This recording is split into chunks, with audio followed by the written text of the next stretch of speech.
Vážení přátelé, zcela jistě víte, že naše páteř slouží jako opora našeho těla. Stejně tak jistě víte, že v páteřním kanále je uložena mícha. Ale víte, z kolika obratlů se páteř skládá? Naše páteř se skládá z 33 až 34 obratlů. Obratel jako takový má 3 části. Za prvé je to tělo obratle.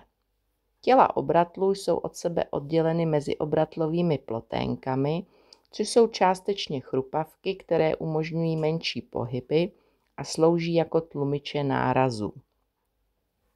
Za druhé jsou to příčné výběžky. Ty nám slouží k úponům svalů a vazů a také jako spoje s žebry. Mají v sobě otvory, kterými prochází žíly a tepny.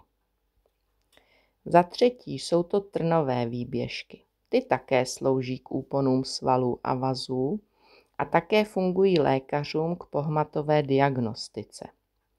Já vám chci ukázat, jak se dá snadno naučit, kolik máme přesně obratlů v jednotlivých skupinách. A zaručuju vám, že odteď už budete navždycky vědět, kolik máme kterých obratlů.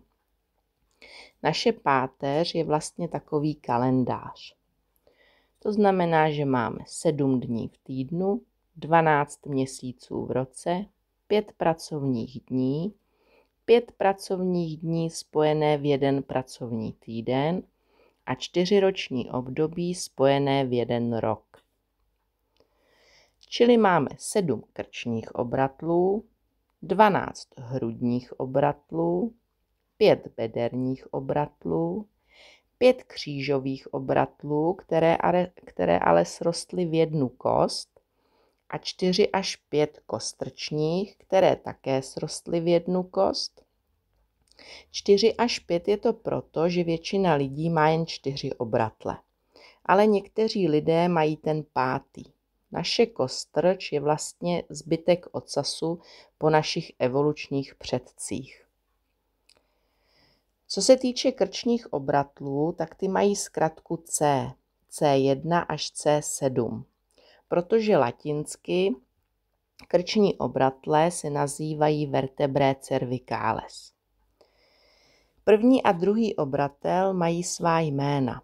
Je to Atlas a Axis.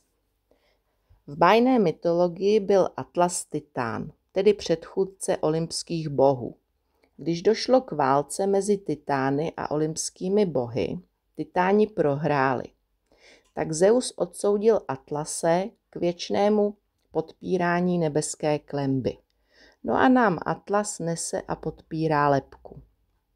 A co se týče Axise, tak se jedná vlastně o jediný pravý čepový kloub v našem těle. Atlas latinsky, česky je to tedy nosič a axis, česky je to čepovec. Tady vlastně zub toho čepovce, nebo ten atlas nasedne na ten zub toho čepovce a díky němu můžeme otáčet hlavou. Potom tady máme ty hrudní obratle. Ty mají svoji zkratku TH, TH1 až TH12. Je to proto, že latinsky je to vertebrae thoracicae, proto TH. No a na těchto 12 obratlů nám vlastně přiléhá 12 párů žeber. Potom tam máme ty bederní obratle. Ty mají svoji zkratku L, L1 až L5, protože latinsky vertebrae lumbales. Tady vlastně v tomhle místě lékaři dělají lumbální punkci, aby zjistili a diagnostikovali třeba roztroušenou sklerózu. Tady potom vidíte ty křížové obratle, ty mají svoji zkratku S, S1 až S5, protože zase latinsky je to vertebrae sacrales, ale tím, že tam vlastně došlo k tomu srůstu, tak je z toho teďko jedna kost a tý se říká os sacrum, kost křížová. No a pak tady máme tu kostrč, ta má taky svoje, nebo ty obratle kostrční mají také svoji zkratku, je to CO1 až CO4 až 5.